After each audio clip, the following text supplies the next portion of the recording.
proper wine for proper heroes. Yeah. Maybe I'm not the most pleasant man, I'll admit it, but...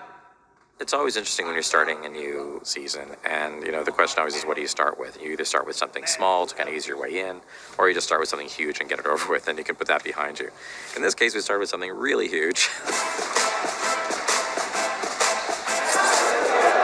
Okay, everybody's dying out there, and action. That was your mistake. Leave one wolf alive, and the sheep are never safe. And I love that scene, because you come into this and you're like, wait a second, Walder Frey's dead. How is this possible? What's going on? I was thrilled that they'd made a full head prosthetic, which fitted my face, but I looked like David Bradley. As an actor, to really reveal yourself and take another face off your face rather than just pretend, that just made it a lot easier and a lot more fun, I guess. It's the actors just kind of pulling on their own skin, really. And then it's really done in cuts, where the arm movement and where you place the camera, having Walder Frey do that, and then having Arya repeat that but from a different camera angle that looks like something's come off, and it's very effective. What makes it extremely effective is Maisie's performance, because she just sells it so beautifully. And I love the moment when she turns to Walder's wife and says, When people ask you what happened to you, tell them the North remembers. I think it's a great opener for the season. I think it's a great reintroduction to Arya, where she's coming from and where she's heading. She realizes her power, and I guess, maybe there is the argument that you didn't have to kill the whole Frey army, but they weren't good news. I don't think we'll miss them.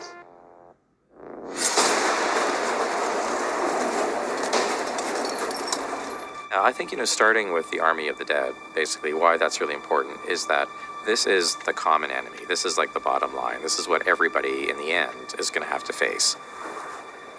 It's the enemy that is beyond all enemies. It's like the one thing that nobody really knows how to fight. And so the big question is, are these people going to get their act together? Are they going to figure out a way to fight the big enemy, or are they going to just eat each other alive before that even happens?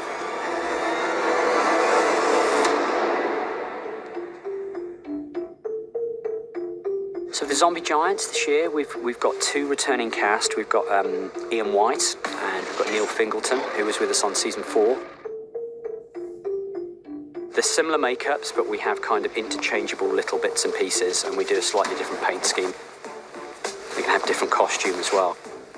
So it's creating 4 different looks. So for the Whites, this year we decided that we'd up our game a little bit, and we've resculpted an awful lot of the zombies, their makeups. They're still very mix and match and generic, because we have a huge amount of stunt guys, but we just thought we would change things up and improve some of the sculpts. It's been a huge production line, but it's something we were able to use a few existing molds and then make a load of new stuff as well.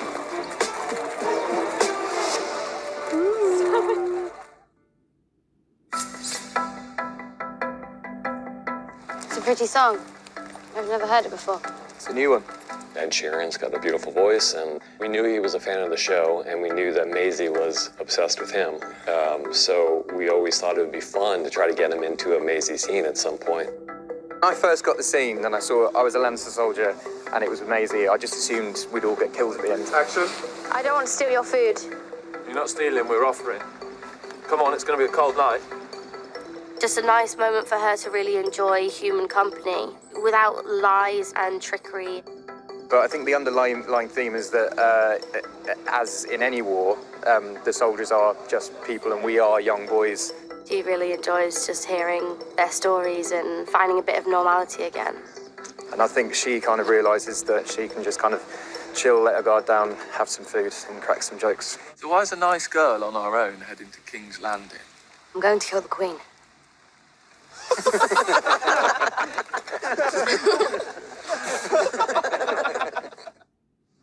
And then to High Garden? Then you go to High Garden.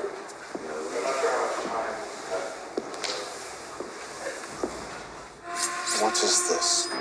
It's what we've been waiting for our whole lives. Shooting that map room scene was a really big thing, and very extensive conversations with Lena and Nikolai about that. You afraid of me? Should I be?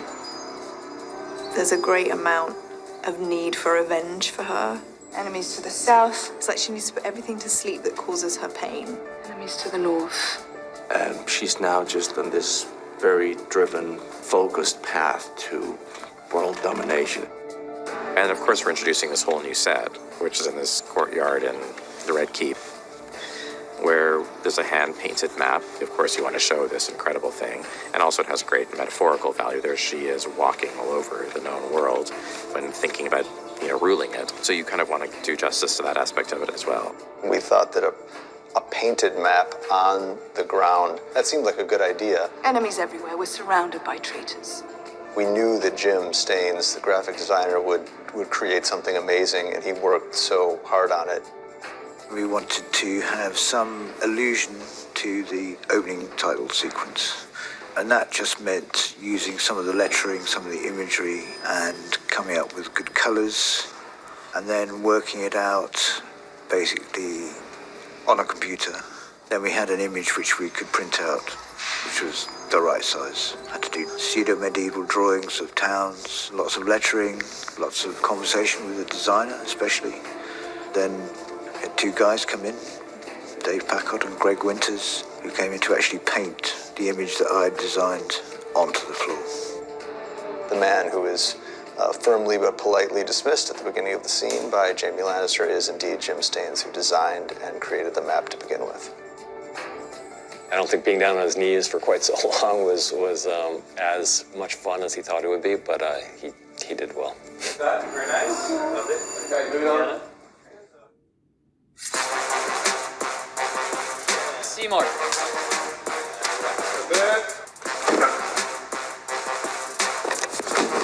There is some fun to be had, I think, in seeing Sam in this new environment where, he really came here to the kind of tower of knowledge to learn the secrets of the known and unknown world. And he's really just, a cog in this machine. Sam has quite a miserable time. A man's dreams not matching up to the reality. We don't lean on montage that often in the show, partly because montages, to do them right, take a lot of time and a lot of resources.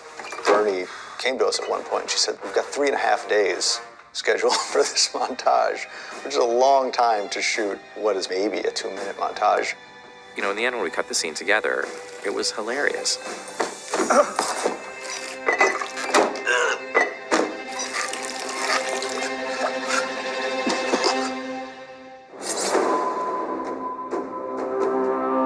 Going back to a place that created you and that was the beginning of you and the end of your family is kind of epic. Danny coming home was a really interesting sequence, and I think what was really lovely was that doing it for Game of Thrones, you're doing a sequence like that, you can really do it properly. Like, you can really take your time with it. You can really give it its due as a real moment. Because there's no dialogue, it puts more weight on Amelia, who's doing all of this with her face and her actions and her movement. It puts a lot of weight on the art department because the place itself is really the other main character. The space has to be something that Daenerys feels very connected to, where everything that she's heard about is suddenly somehow in front of her. That was exciting to do, and the locations that we shot in Spain for it were absolutely stunningly beautiful. We had to find somewhere that had a certain weight and power to it. And when we arrived at Zumaya Beach, the geological formations there are so unique and so special and so interesting that they have a weight to them that I think none of us could ignore. Actually, quite often, we have to split location for the same scene. The end result was we decided that we could do most of what we wanted to do in 2 locations, split between Spain and Northern Ireland.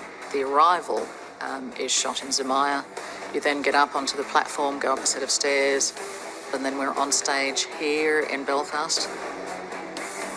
And then once she goes through those doors here, then you pick her up again in San Juan, where she goes up the steps to the castle.